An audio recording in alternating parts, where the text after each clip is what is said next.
Jhalod CMTC કેન્દ્ર ખાતે same બાળકોની માતાઓ માટે પોષણ જાગૃતિ કાર્યક્રમ યોજાયો. આ તારીખ 18/2/2025 ગુરુવારના રોજ બપોર 3 કલાક સુધીમાં THRનો ઉપયોગ કરી લાઈવ વાનગીઓનું નિર્દેશન પોષણ ટોપલીનું વિતરણ કરાયું. ઝાલોદ તાલુકાના ઝાલોદ સીએમટીસી કેન્દ્ર ખાતે સેમ બાળકોની માતાઓ માટે વિશેષ પોષણ જાગૃતિ કાર્યક્રમનું આયોજન કરવામાં આવ્યું હતું. કાર્યક્રમ અંતર્ગત THR ટેક હોમ રેશનનો ઉપયોગ કરી અને લાઈવ વાનગી મુઠિયા બનાવીને માતાઓને પ્રત્યક્ષ નિદર્શન કરવામાં આવ્યું હતું. આ ઉપરાંત THRમાંથી બનતી વિવિધ પોષણયુક્ત વાનગીઓનું પણ વિગતવાર નિદર્શન કરવામાં આવ્યું હતું, જેથી માતાઓ ઘરે સરળ રીતે પૌષ્ટિક ભોજન તૈયાર કરી શકે અને બાળકોના સ્વાસ્થ્યમાં સુધારો લાવી શકે.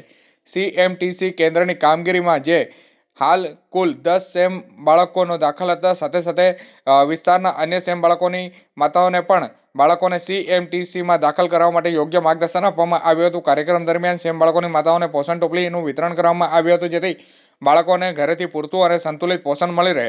આ કાર્યક્રમમાં CDPO નીલુબેન માછી, ન્યુટ્રિશન આસિસ્ટન્ટ ભારતીબેન, RBSK MO મુખ્ય સેવિકા તેમજ અન્ય સંબંધિત સ્ટાફ ઉપસ્થિત રહ્યો હતો.